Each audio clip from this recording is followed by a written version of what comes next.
أعوذ بالله من الشيطان الرجيم بسم الله الرحمن الرحيم رب اشرح لي صدري ويسر لي أمري واحلل عقدة من لساني يفقهوا قولي. Ikramul Muslim. Warnings on harming Muslims. Hadith of the Prophet sallallahu alaihi wasallam. Abdullah ibn Umar radiyallahu anhuma narrates that Rasulullah sallallahu alaihi wasallam said, "Mention the good qualities of your deceased and refrain from mentioning their faults." Mention the good qualities of your deceased and refrain from mentioning their faults. Abu Dawood. Abu Huraira radiyallahu anhu narrates that Rasulullah sallallahu alaihi wasallam said, "Whosoever has done a wrong affecting his brother's honor or something else must ask him for forgiveness now, before that day comes when he will have neither dinar nor dirham. If he has any good deeds, then these will be subtracted, equal to his wrongdoing. And if he has no good deeds, then the evil deeds of the one wronged will be taken and laid upon him." Bukhari. Bara bin Adib radiyallahu anhuma narrates that Rasulullah sallallahu alaihi wasallam said, "The worst usury is disgracing his brother. The worst usury is disgracing his brother." Tabrani, Jami' as-Saghir. Note: disgracing a Muslim is termed as the worst usury. In usury, the wealth of others is taken away and exploited for personal gains. Similarly, disgracing Muslim causes him harm to his honor, and the honor of a Muslim is far more respectable than his belongings. Therefore, disgracing is termed as the worst form of usury. Faydul Qadir, Bazlul Majhul. Abu Huraira radiyallahu anhu narrates that Rasulullah sallallahu alaihi wasallam said, "Indeed, the biggest amongst the major sins is to attack a Muslim's honor unjustly. Indeed, the biggest amongst the major sins is to attack a Muslim's honor unjustly." Abu Dawood. Abu Huraira radiyallahu anhu narrates that Rasulullah sallallahu alaihi wasallam said, "Whosoever hoards grain to raise its price for Muslims is a sinner." Whosoever hoards grain to raise his price for Muslim is a sinner.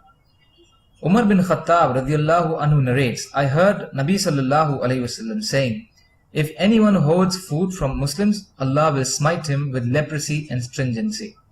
No, the hoarder is one who at the time of people's need, as grain is not freely available in the market, stores his grain secretly, waiting for the prices to rise. Mazahir Haq. Uqba ibn Amir radiyallahu anhu narrates that Rasulullah sallallahu alayhi wasallam said, "A believer is the brother of a believer. It is not lawful for a believer to outbid the concluded deal of his brother, or propose to the same woman whom his brother has proposed, until he abandons the intention of marrying this woman." Muslim. Note: outbidding has several meanings. One of these is that when a deal between two men has been concluded, a third person asks the seller to cancel the deal and deal with him afresh. Nawawi. Muslim scholars must be consulted to learn the masail, meaning the Islam's way of conducting business and other affairs. Knowing proposing a woman for whom a proposal has already been received and likely to be accepted is against the teachings of Islam. Fathul Mulhim. Abdullah ibn Umar radiyallahu anhuma narrates that Rasulullah sallallahu alaihi wasallam said, "He who raises a weapon at us is not from us. He who raises a weapon at us is not from us." Muslim. Abu Huraira radiyallahu anhu narrates that Nabi sallallahu alaihi wasallam said, "None of you should point towards his Muslim brother with a weapon, for he does not know when the shaitan may interrupt, causing its misuse with one's hand, injuring his Muslim brother, and in its punishment he falls into a pit of a fire." Bukhari. Abu Huraira radiyallahu anhu narrates that Abul Qasim sallallahu alayhi wasallam said, "If anyone points with a piece of iron," meaning a weapon, "at his brother, indeed angels curse him till he stops pointing it, even if he is his brother who has the same father and mother." Muslim. No. Pointing with a piece of iron or weapon towards his real brother does not necessarily mean that he wants to kill or hurt him, but he might just have done it playfully, despite which angels will curse him. The purpose is to firmly forbid such things even playfully. Mazahir Haq. Abu Huraira radiallahu anhu narrates that Rasulullah sallallahu alayhi wasallam passed by a heap of grain and inserted his hand into it. His fingers were moistened by the wet grain. He asked, "O owner of the grain, what is this?" The man replied, "O Rasulullah, it is due to rain." Rasulullah sallallahu alayhi wasallam said, "Why did you not put the damp grain on top of the heap so people could see it? He who deceives people does not belong to me." Muslim. Muaz ibn Anas Juhani radiallahu anhu narrates that Nabi sallallahu alayhi wasallam said, "If anyone guards a believer's honor from a hypocrite, then Allah will appoint an angel who will guard his flesh from the fire on the day of resurrection. If anyone accuses a Muslim by saying something to defame him, then Allah will restrain him on the bridge over hell until he is cleansed from what he said." Abu Dawood. Asma bint Yazid radiallahu anha narrates that Nabi sallallahu alayhi wasallam said, "If anyone defends his brother's honor in his absence, then it is Allah's responsibility to set him free from the fire." Musnad Ahmad, Tabrani, Majma'u Zawaid. Abu Darda radiallahu anhu narrates that Nabi sallallahu alayhi wasallam said, "He who safeguards the honor of his Muslim brother, then Allah Azza wa Jal will save him from the hellfire on the day of resurrection." Musnad Ahmad. Abdullah ibn Umar radiallahu anhuma narrates, "I heard Rasulullah sallallahu alayhi wasallam saying, if anyone's intercession becomes an obstacle to one of the punishments described by Allah, he has opposed Allah. If anyone disputes knowingly about something which is false, he remains in the displeasure of Allah till he desists. And if anyone makes an untruthful accusation against a Muslim, he will be made by Allah to dwell in the filthy fluid flowing from the inhabitants of hell till he retracts his statement." Abu Dawood. Abu Huraira radiallahu anhu narrates that Rasulullah sallallahu alayhi wasallam said, "Do not be jealous of one another. Do not outbid to deceive without intending to buy. Do not hate one another. Do not be indifferent to one another. Do not enter into a transaction when others have completed it. And O slaves of Allah, be like brothers amongst yourselves. A Muslim is a brother of a Muslim. He neither oppresses him nor deserts him, nor looks down upon him. Piety is here." Then pointing towards his chest, he said this thrice. "It is evil enough for a man to consider his Muslim brother worthless. All things of a Muslim are inviolable for his brother in his faith, his blood, his property, and his honor." Muslim. No. Piety denotes the fear of Allah and a state of awareness for the reckoning in the hereafter.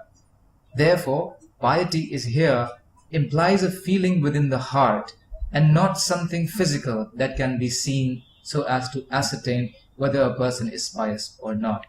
It is not appropriate for a Muslim to look down upon his Muslim brother, as a person who appears lowly may have a high degree of piety and thus be honorable to Allah subhanahu wa ta'ala. Ma'ariful Hadith. Abu Huraira radiallahu anhu narrates that Nabi sallallahu alayhi wasallam said, "Avoid jealousy. Verily, jealousy consumes good deeds like fire consumes dry wood," or he said grass. Abu Dawood. Abu Humayd Taidi radiallahu anhu narrates that Nabi sallallahu alayhi wasallam said, It is not permissible for anyone to take his brother's stick without obtaining his consent. Ibn Hibban. Yazid radiallahu anhu narrates that Nabi sallallahu alayhi wasallam said, "Undoubtedly, none of you should take the belongings of his brother neither in amusement nor seriously." Abu Dawood. Undoubtedly, none of you should take the belongings of his brother neither in amusement nor seriously. Abdul Rahman ibn Abu Layla rahimahullah narrates that Sahaba of Muhammad sallallahu alayhi wasallam told the incident. Once, during a journey with Nabi sallallahu alayhi wasallam, while one of them fell asleep, some of the others went and took his robe in jest. The sleeper, on awakening, not finding his robe, got startled. Nabi sallallahu alayhi wasallam said, "It is not lawful for a Muslim to frighten another Muslim. It is not lawful for a Muslim to frighten another Muslim." Abu Abu Buraida radiallahu anhu narrates that Rasulullah sallallahu alayhi wasallam said, "The murder of a believer is worse in the sight of Allah than the destruction of the whole world." The murder of a believer is worse in the sight of Allah than the destruction of the whole world. Nasai. Note, it means that just as the destruction of the whole world would be a great calamity for mankind, so also the murder of a single mu'min is an even greater tragedy in the court of Allah. Abu Sa'id al-Khudri and Abu Huraira radiallahu anhuma narrates that Rasulullah sallallahu alayhi wasallam said, "If all the inhabitants of the skies and the earth were to share in shedding the blood of a believer, Allah would overturn them all in the fire." Tirmizi. Abu Darda radiallahu anhu narrates, "I heard Nabi sallallahu alayhi wasallam saying, hopefully Allah may forgive every sin except the one who dies a polytheist, or a believer who sheds the blood of a mu'min believer deliberately." Abu Dawood. Ubadah bin Samit radiallahu anhu narrates that Rasulullah sallallahu alayhi wasallam said, "He who kills a believer and rejoices at it, he who kills a believer and rejoices at it, Allah will not accept his actions, be they obligatory or optional." Abu Dawood. Abu Bakr radiallahu anhu narrates, "I heard Nabi sallallahu alayhi wasallam saying, when two Muslims draw their swords on each other, the killer and the victim would be in the fire." Abu Bakr said, "I or someone else asked, 'O Rasulullah, the killer about him we can understand, but why the victim?' He replied, 'Indeed, he too intended to kill his companion." Muslim. Anas radiallahu anhu narrates that Nabi sallallahu alayhi wasallam said, he was asked about the major sins. Nabi sallallahu alayhi wasallam replied, "To associate a partner with Allah, to disobey parents, to murder someone, and to give false testimony." He said four things: to associate a partner with Allah, to disobey parents, to murder someone, and to give false testimony. Bukhari. Abu Huraira radiallahu anhu narrates that Nabi sallallahu alayhi wasallam said, "Avoid 7 disastrous things." And it was asked, "O Rasulullah, what are they?" He replied, "Associating a partner with Allah. Number 1.